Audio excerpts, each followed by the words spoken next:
এখানে আমি 100 গ্রামের মতো শুটকি নিয়েছি। শুটকিগুলো কিন্তু আমি এভাবে কেটে ধুয়ে নিয়েছি। এখন এটা আমি আর একটা পাতিলে দিয়ে শুটকিগুলোকে আমি একটু সিদ্ধ করে নেব।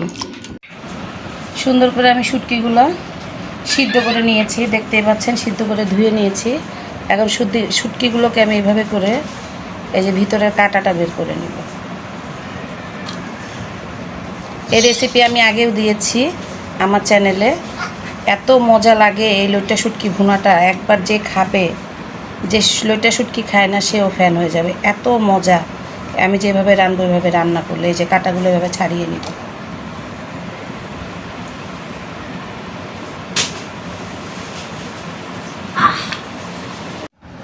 শুটকিগুলো কিন্তু বাছা কাটা পুরো ছাড়িয়ে ফেলছে। এখন হাত দিয়ে সুন্দর করে একটু কচলিয়ে এগুলোকে একটু ঝরা ঝরা বানিয়ে ফেলব। দেখতে পাচ্ছেন এই যে কি সুন্দর ঝরা ঝরা হয়ে গেছে। আর শুটকিটাও কিন্তু দেখেন খুব পরিষ্কার, একটু কোনো ময়লা নাই, কোনো ময়লা না, খুব সুন্দর ঝরা ঝরা করে নিয়েছি। এখন চলেন এটাকে রান্না করি।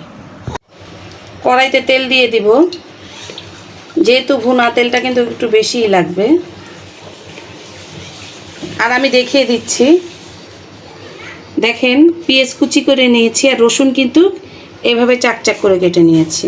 এই যে এরকম চাকচাক করে রসুনটাকে কেটে নিতে হবে। এই যে এরকম করে, এই যে দেখেন আমি এখানে কতগুলো রসুন নিয়েছি আর কতগুলো পেঁয়াজ নিয়েছি।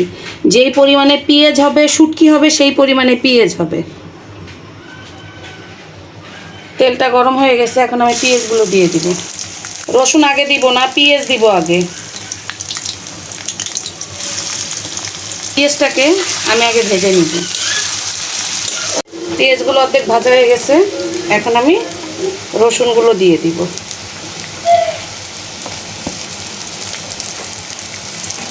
রসুনগুলো দিয়েও কিন্তু আমি একটু ভেজে নিব। পেঁয়াজটা দেখো একটু লাল লাল হয়ে গেছে, রসুনটা কিন্তু এখনো কালার সেরকমই আছে। রসুনের কালারটা এরকমই থাকবে, রসুনটা বেশি ভাজা ভাজা করা যাবে না। এবার আমি শুটকিগুলো দিয়েও শুটকিগুলো একটু ভেজে নিব।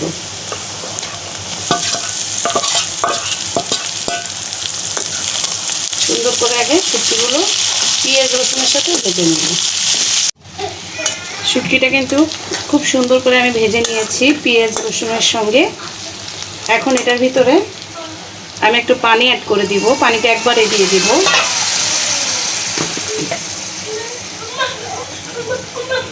এক চামচের মতো দিয়ে দিব মরিচের গুঁড়া,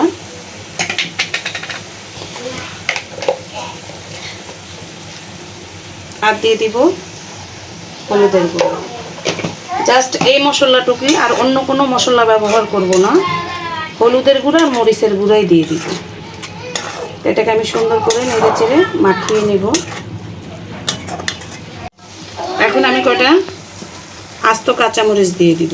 দিয়ে এটাকে সুন্দর করে, পানি কিন্তু কাট দিব না, যতটুকু পানি দিয়েছি অতটুকুই হয়ে যাবে। লবণ দিতে কিন্তু ভুলে গেছি। আপনারা আমাকে কেউ একটু মনেও করায় দেন নাই, জাপু শুটকিতে তো লবণই দেন নাই। আচ্ছা যাই হোক, এখন লবণটা আমি দিয়ে দিলাম। দেখো শুটকিটা কিন্তু আমার রান্না করা শেষ। খেতে কিন্তু অসম্ভব পরিমাণে স্বাদ। আমি যেভাবে রান্না করেছি তোমরা একবার হলেও এইভাবে ট্রাই করে দেখবে যে কত ভালো লাগে। এই লইটা শুটকির এইভাবে ঝুরি রান্নাটা খুবই ভালো লাগে। শুটকির টেস্টই চেঞ্জ হয়ে যাবে, স্বাদ।